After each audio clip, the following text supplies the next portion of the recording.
Welcome back to my channel. இது என்னன்னு பார்த்தீங்கன்னா ஆயா சுட்ட வடை. நான் இப்போ பண்ண போகிறதோ ரோட்டு கடை ஃப்ரைட் ரைஸ். சரிங்களா, என்ன பண்ணுறதுனே தெரியல. ஏதாவது வாய்க்கு ருசியாக திங்கணும் போல இருந்துச்சு.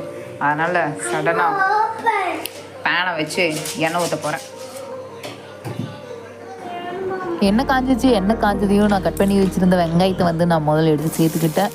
அப்போ வணக்கும் போதே தெரிஞ்சு ஐயோ கருவேப்பிலை போடலையே அப்படின்னு சொல்லிட்டு அப்புறம் அந்த கருவேப்பிலையும் நம்ம வந்து சேர்த்துக்கிட்டோம்.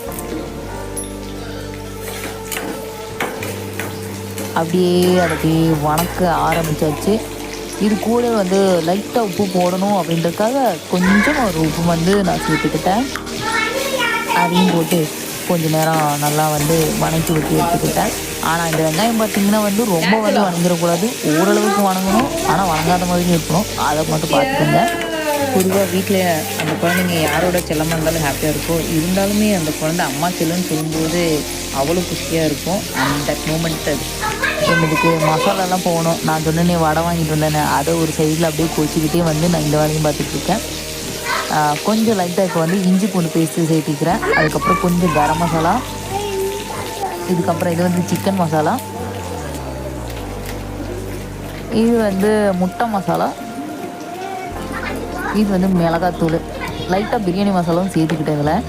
இதில் வேணும்னா இதெல்லாம் நீங்கள் சேர்த்துக்கோங்க, இல்லைன்னா ஸ்கிப் பண்ணிக்கோங்க. அப்போ இப்படியெல்லாம் செஞ்சால் தான் ரோட் கடை மாதிரி ஃபீல் ஆகும். அதனால் அந்த ரியாக்ஷன் கொடுத்து வரணும்லே. அதுக்கப்புறம் இனி நான் கொஞ்சம் வணங்கினதுக்கப்புறம் இதெல்லாம் பச்சை வாசனை போனதுக்கப்புறம் இந்த சாஸு முட்டையெல்லாம் வந்து சேர்த்துக்கணும். ஃபஸ்ட்டு முட்டையை உடச்சி ஊற்றி வணக்கி எடுத்துக்கிறோம். முட்டை வந்து வெந்ததுக்கு அப்புறமா தான் சாஸ் ஊற்றணும், ஓகேங்களா? ஃபஸ்ட்டு முதல்ல சில்லி சாஸை வந்து சேர்த்துக்கிட்டேன். அதுக்கப்புறம் லைட்டாக சோயா சாஸு, அதுக்கப்புறம் கொஞ்சம் டொமேட்டோ சாஸு. ஃபைனலி நான் வணக்கிட்டு இருந்த அந்த முட்டை, வெங்காயம், சாஸு, பொடி எல்லாம் கடைசியில் இந்த லுக்கில் தான் வந்துச்சு. அதுக்கப்புறம் அப்படியே சூடாக சாப்பாடை போட்டு அந்த சாப்பாடு போட்டதுக்கப்புறம் தேவையான அளவு உப்பையும் சேர்த்தி அப்படி ஒரு பரட்டி இப்படி ஒரு பரட்டுன்னு ரொம்ப நேரமாக பரட்டிகிட்டு இருந்தேன். உங்களுக்கு வந்து பாசில் காமிச்சிருக்கேன், வேற ஒன்றும் இல்லை. பார்த்தீங்களா ஃபைனல் லுக் எவ்வளோ அழகாக ரோட்டு கடை மாதிரியே வந்திருக்கா. ரோட்டு கடை மாதிரி இல்லைனாலும் ஓரளவுக்கு அது வந்திருக்கு, பரவாயில்ல. இருந்தாலும் பரவாயில்ல. என் பிள்ளை சாப்பிட்டுட்டு ரிவ்யூ கொடுக்குறேன்னு சொல்லிட்டு இருக்காங்க. இடையில அப்படியே கொஞ்சம் தங்கச்சி பாசம். முதல்ல அவசரமாக எடுத்து வாயில் போட்டு சூடு வச்சுக்கிட்டா. அதுக்கப்புறம் சாப்பிட்டுட்டு வா மம்மி நீயா இதை பண்ணுது அப்படின்னு ஷாக் ஆகிட்டா.